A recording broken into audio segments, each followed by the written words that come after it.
what is CAD?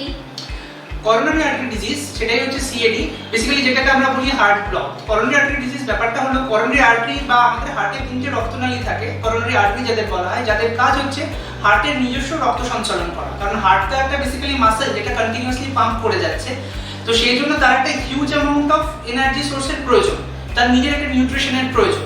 সেই নিউট্রিশনটা যে blood রক্তনালীর মাধ্যমে বা ধমনির মাধ্যমে হার্টের মধ্যেই আসে, সেটাকে বলা হয় করোনারি আর্টারিজ। এবং এই করোনারি আর্টারিতে কোনো ব্লকেজ হলে সেখান থেকে করোনারি আর্টারি ডিজিজ বা তার সাবসিকুয়েন্ট ইস্যুস হতে পারে। তো করোনারি আর্টারি ডিজিজ মানে হচ্ছে করোনারি আর্টারি আমার যেটা আছে তার ওয়ালে লিপিড বা স্নেহ জাতীয় পদার্থ ধীরে ধীরে জমতে থাকে, যাকে বলা হয় অ্যাথেরোস্ক্লেরোটিক প্লাক, এবং সেগুলো জমতে জমতে তার মুভমেন্টটা শুরু হতে থাকে, এবং এই ঘটনাটাকে বলা হয় করোনারি আর্টারি ডিজিজ।